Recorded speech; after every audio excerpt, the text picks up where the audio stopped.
Top news and educational একাডেমিতে তোমাদের প্রত্যেকেই স্বাগতম জানাই। আপার প্রাইমারি 2025কে লক্ষ্য রেখে তোমাদের জন্য নিয়ে এসেছি ভূগোল ক্লাস। ইতিমধ্যে ইতিহাসে 2টি ক্লাস করিয়েছি, ক্লাসগুলো দেখে নেবে। প্রত্যেকটা ক্লাস কিন্তু প্লেলিস্টের মধ্যে রয়েছে, তাই তোমাদের সুবিধা হবে, বুঝতে সুবিধা হবে এবং খুঁজতে সুবিধা হবে, পেয়ে যাবে। এবং টেলিগ্রামে অবশ্যই যুক্ত হয়ে যাও।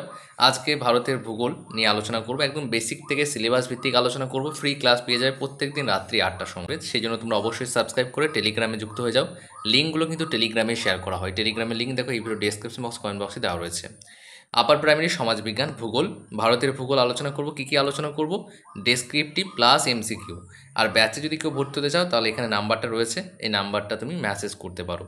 দেখো ভারতের অবস্থান ও বিস্তার, সমস্ত বিষয়গুলো তোমরা দেখতে পাবে। সমস্ত কিন্তু আমাদের বই থেকে করানো হচ্ছে। আমাদের চ্যানেলের পক্ষ থেকে লেখা হয়েছে আর্টস প্রার্থীদের জন্য সমাজবিজ্ঞান, যেখানে আছে ইতিহাস, ভূগোল, জীবনবিজ্ঞান, ভৌতবিজ্ঞান, স্ট্যাটিক জিকে, সমস্ত কিছু রয়েছে। অর্থাৎ 60টি নাম্বার পুরো কভার হয়ে যাবে। বইটায় রয়েছে সাজেস্টিভ, অর্থাৎ বেশি তোমাকে পড়তে হবে না, কোনগুলো পড়তে হবে সেগুলো উল্লেখ করা রয়েছে।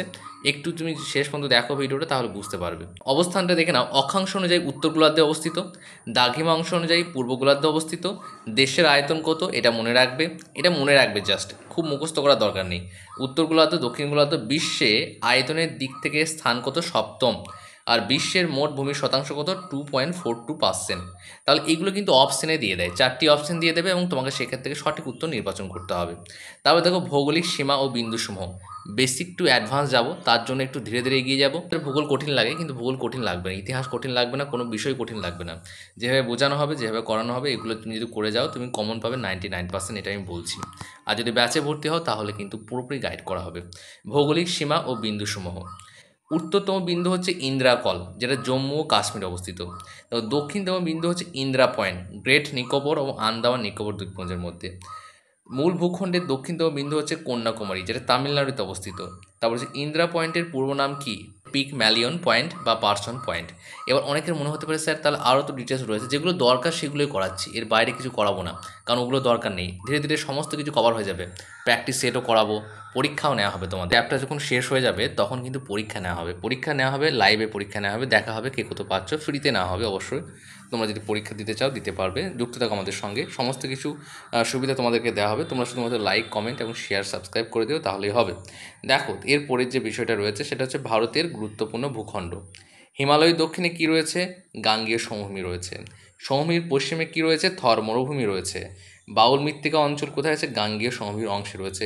আমাদের এই বইটা তৈরি করতে যে বিষয়টা লক্ষ্য রাখা হয়েছে সেটা হচ্ছে তোমাদেরকে লক্ষ্য রেখে করা হয়েছে। কারণ হচ্ছে দেখো ম্যাক্সিমাম যে সমস্ত প্রার্থীরা রয়েছে এত পড়ার অত সময় নেই, এবং ম্যাক্সিমাম প্রার্থীরা কিন্তু অনেক আগেই ডিট্যাচ হয়ে গেছে পড়ার থেকে। তাই সেই জন্য পড়াটাকে আরও সুন্দর এবং সাজেস্টিভ করার জন্য, বেশি না পড়ার জন্য তোমাদেরকে এইভাবে তৈরি করে দেওয়া হয়েছে। কোনো সমস্যা হবে না। এটা তুমি দেখতে পাচ্ছ ম্যাপ, সেটা একটু দেখে নাও।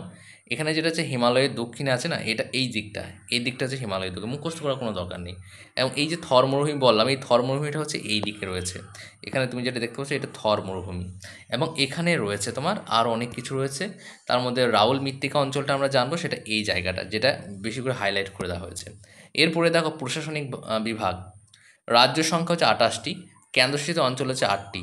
দাদরা ও নগর হাভেলি প্লাস দমন ও দিউ 26শে জানুয়ারি 2020-তে একত্রিত হয়েছে। নতুন কেন্দ্রশাসিত অঞ্চলের নাম হচ্ছে দাদরা ও নগর হাভেলি এবং দমন ও দিউ। ঠিক আছে, রাজধানী হচ্ছে দমন, মনে রাখবে। আমি এমসিকিউ করাবো তখন তো আরও পরিষ্কার হয়ে যাবে।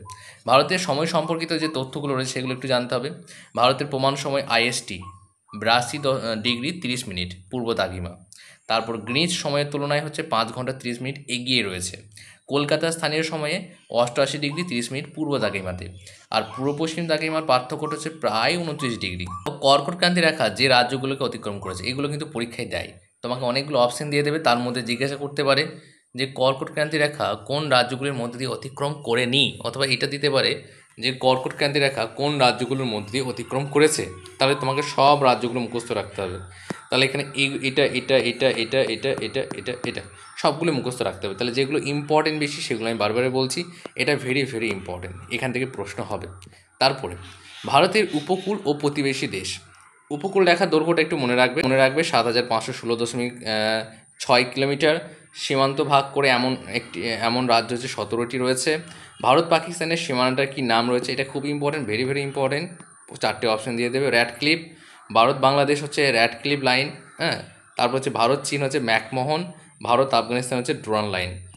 যদি কোনো জায়গায় মনে হয় ভুল হচ্ছে তাহলে অবশ্যই কমেন্ট করবে, নেক্সট ভিডিওতে আবার সংশোধন করে দেওয়া হবে।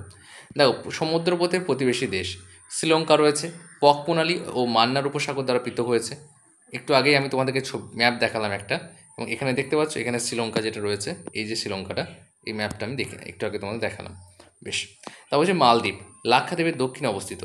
আর একটা ম্যাপ আমি টেলিগ্রামে শেয়ার করে দেবো, টেলিগ্রামে যুক্ত হয়ে যাও, সেখানে কিন্তু এই বিষয়টা পরিষ্কার বুঝতে পারবে, ম্যাপটা দরকার। দেখো, এখানে তুমি যে বিষয়গুলো পড়লে সেই অনুযায়ী যে গুরুত্বপূর্ণ যে তথ্যটা রয়েছে সেটা কিন্তু নিচে দেওয়া আছে। ভারত উত্তর পূর্ব গোলার্ধে অবস্থিত। কোন গোলার্ধে অবস্থিত? ভারত উত্তর পূর্ব।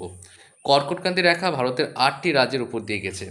ভারতের প্রমাণ সময় গ্রিনিচের তুলনায় 5 ঘন্টা 30 মিনিট এগিয়ে রয়েছে। উপকূল রেখা হচ্ছে 7516.6 কিলোমিটার দীর্ঘ। ভারত পাকিস্তান, ভারত বাংলাদেশ উভয় সীমানা র্যাডক্লিফ লাইন দ্বারা নির্ধারিত হয়েছে। খুব ইম্পর্টেন্ট। বেশ, তারপরে দেখে নাও এমসিকিউ। আজকে এই ভিডিওটা একটু ছোট করছি, যদি তোমাদের রেসপন্স ভালো পাই তাহলে কিন্তু ভিডিওটা কন্টিনিউ করব। এমসিকিউ দেখে নাও, প্রশ্ন উত্তর। ভারতের মূল ভূখণ্ডের দক্ষিণতম বিন্দু কোনটি? কন্যাকুমারী। কর্কটক্রান্তি রেখা কতটি রাজ্যের ওপর দিয়ে গেছে? সেটা হচ্ছে 8টি রাজ্যের ওপর দিয়ে গেছে। তারপরে হচ্ছে দেখো, ভারতের উত্তরতম বিন্দু কোনটি? সেটা হচ্ছে ইন্দিরাগল। তাহলে ভারতের এখানে মূল ভূখণ্ডের দক্ষিণতম বিন্দু হচ্ছে কন্যাকুমারী, আর উত্তরতম হচ্ছে ইন্দিরাগল। ভারতে মোট কয়টি রাজ্য আছে? 28টি। ভারতের উপকূলরেখা দৈর্ঘ্য কত? 7516.6 কিলোমিটার। ভারতের পূর্বতম রাজ্য কোনটি? অরুণাচল প্রদেশ। ভারতের দক্ষিণতম দ্বীপপুঞ্জের নাম কি? গ্রেট নিকোবর। কোন দুই কেন্দ্রশাসিত অঞ্চল একত্রিত হয়ে দাদরা ও নগর হাভেলি এবং দমন দিউ হয়েছে? সেটা হচ্ছে দমন দিউ এবং দাদরা নগর হাভেলি। ম্যাকমোহন লাইন ভারতের সাথে কোন দেশের সীমানা নির্ধারণ করে? সেটা চীন। তারপরের প্রশ্ন কী বলা হয়েছে? কর্কটক্রান্তি রেখা পশ্চিমবঙ্গের কোথা থেকে প্রবেশ করেছে? পুরুলিয়া। তাহলে আজকে এই পর্যন্তই। তাহলে নেক্সট ভিডিওতে আবার দেখা হচ্ছে। এখানে তোমরা যারা বইটা পারচেস করবে 3 দিন পর কিন্তু হার্ড কপি বই অ্যাভেলেবেল হয়ে যাবে। 3 দিন পর কিন্তু তোমরা কন্ট্যাক্ট করতে পারো এই নাম্বারে।